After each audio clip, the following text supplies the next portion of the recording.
work hard to keep up with you. Yep. So they know how to work hard. So when they start growing, they know how to work hard, and they've grown, they're caught up physically. So those kids that mature too soon, or not too soon, but earlier, have a disadvantage because they kind of get that mentality. I'm good. Yeah. I don't need to put the work in. I can pull up the handbrake here a little bit. Interesting. Yeah, so and also adults don't jump in. We'd have kids having fallouts, and parents would get all involved, and the kids would be mates again the next morning, and parents wouldn't talk for 2 years. Yeah. So just keep away, let the kids sort it out. And one of the other things I noticed, and I don't know anything about children and child psychology and school and anything, but once boys got to year 12, they didn't want to be at school anymore. It was really hard to keep them at school. And parents were really pushing, just you get through this year and then next year and then go to uni. When really, I just think, get them off into a trade. Because it was really, you could see these parents fight. Or have the conversation with them, right, about what they actually want to do. But even, I don't know what I want to do, well, go and learn how to be a plumber or a builder or an electrician, because then you've got a school for life, you get paid while you're doing it. And then if you go, actually, I did want to go to uni, well, then go to uni, yeah. And then you've still got that life skill. So, and it'll be interesting because my boy's 6. Yeah. So you can talk about for sure. I'll check in with you in 5 years and see how we're getting on. We'll have a 5-year update. We'll go, 6, 11 and 16, and we'll see how he's tracking. Yeah. Can I ask, just one thing that's come to mind with you speaking about your travels and stuff, and you notice the inequality overseas. Did you ever think, man, does anything like that happen at home, or did it not cross your mind at the time while you were travelling? No, definitely, and but probably more so because I came back to uni here up in Hamilton. That because there's a real focus on that sort of stuff. But even just having a look in Hamilton, there is, you mean? Yeah, uni. It's really. When you say that sort of stuff, what are you referring to? About inequality. Yeah. That it's easier for some people than it is for others. But even just looking at Ngaruawāhia versus Hamilton Swim Club, the resources available here and the money available here at Ngaruawāhia compared to Hamilton, completely different playing fields. Yeah. My sister was as a primary school teacher, and she taught at a school in just near Mount Wellington, and it was a Decile 1A. I don't know if that's real. It was Decile 1, but it had another something. And they still had blackboards. They had it was super poor. The kids didn't have anything.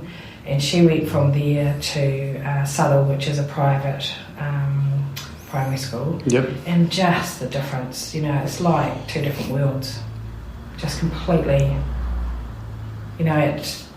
So all through my life, once, actually probably more so once I wasn't in Dunedin, you could see it. There were things that you could see. And even we see it at work here as well. So it's sort of all over the place. So what are you doing to kind of try and help out with that stuff? I know it's a huge question, and I probably could have worded that a bit better, but I think you get what I'm trying to ask. And so a couple of things. One is I'm really conscious. I went to something a couple of years ago, and I did a leadership course actually. I did a leadership course in Auckland, and it was cool. I was based in Auckland, but we had a session at Hopu, which is just north of Ngaruawāhia. It's where they've got their Tainui campus. Yep. And we stayed there for a week, and then we went to Manarewa Marae for a week and stayed there. And then we went to Police College in Wellington and stayed there for a week, and then we went to San Francisco for a week and stayed there. Okay. Far out. It's some diverse, yeah. It's really amazing. And this was all consecutive weeks? 1 week over one was in March, one was in June, one was in through the year. And because you needed to recover because the week was quite full on. That's what I was going to say, back-to-back weeks have been intense. Yeah, and we went up to the staying at the marae was amazing. It's an urban marae, I don't know if you've been there. And on the ceiling, You talking about mandurewa? yeah, down the beam, and I don't know there's a name for it, down the centre of the ceiling, they've got things coming off the side, and every nationality is represented. So that any person who turns up to that marae feels like this is a safe place, this is their home. And they welcomed the homeless people in for 3 or 4 months one winter when it was really cold, and there was really lots of homeless people, fed them all through the winter, and they welcomed us, and mostly we were white women. There was probably about a third of us that were ethnically diverse, so we weren't all white women, but mostly. So we stayed there, so it was amazing, the generosity that we got from there.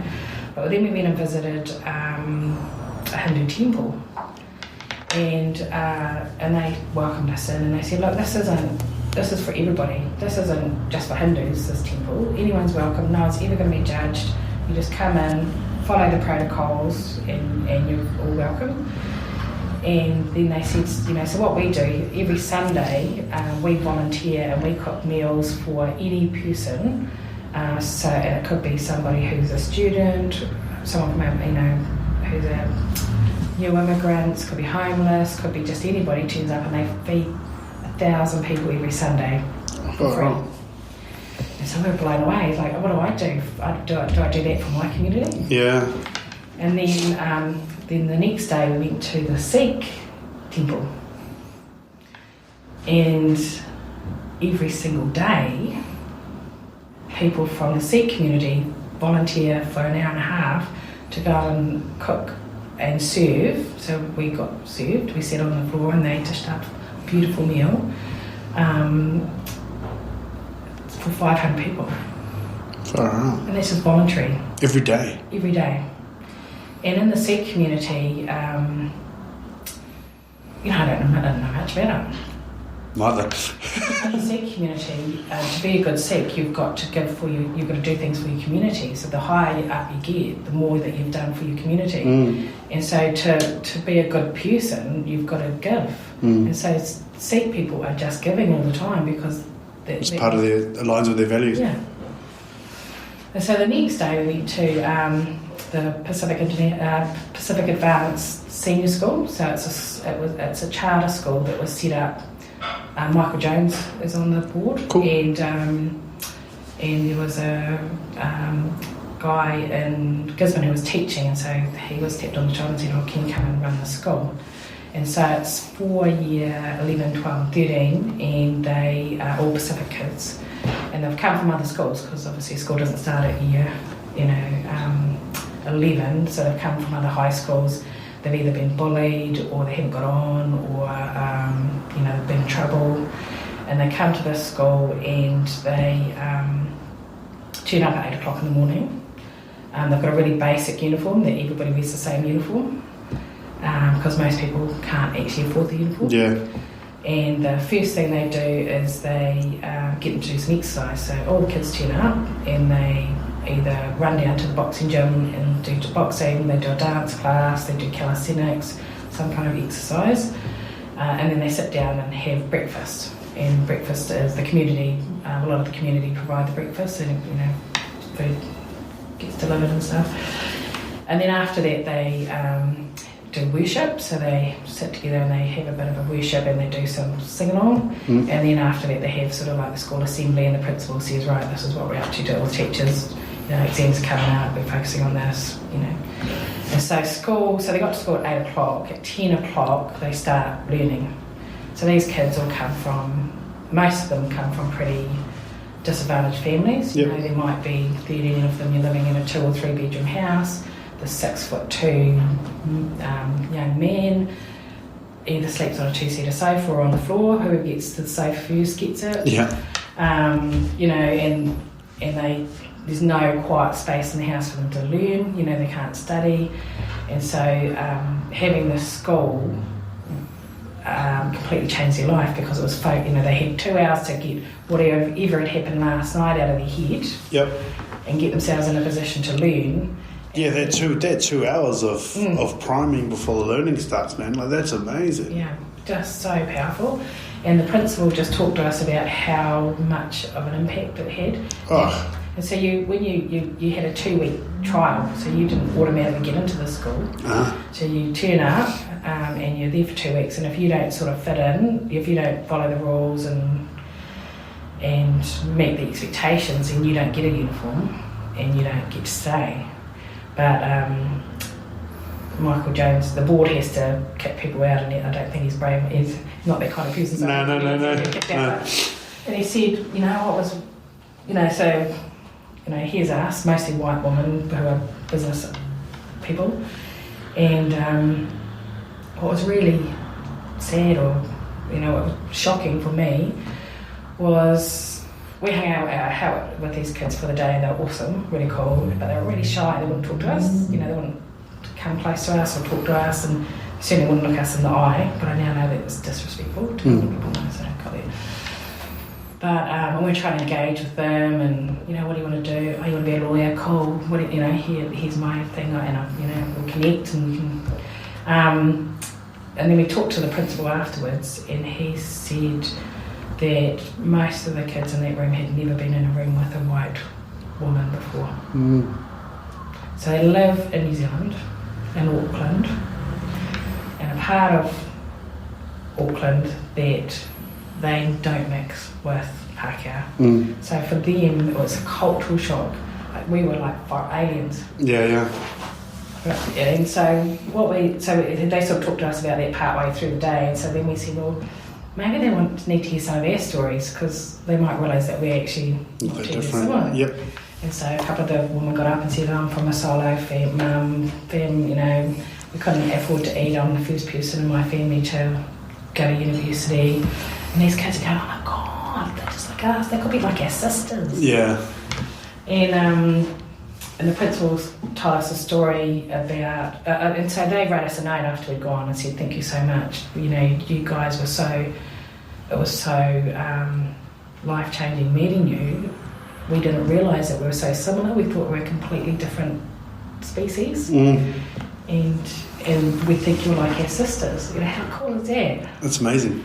And so we got as much out of it as we got more out of it than them, actually. But the principal said that what's been happening with the school is that, because up in South Auckland, the young boys get tapped on the shoulder quite young to say this is the gang that you're going to be in. I don't know how they do it, but however that happens. And so there's real pressure for them to join the gangs. And what was happening is these kids are going to the school and they don't want to be part of the gangs. And so one day the gang turned up to the school and said, with spades and baseball bats and things, and said, we want our boys back. You're taking all our boys.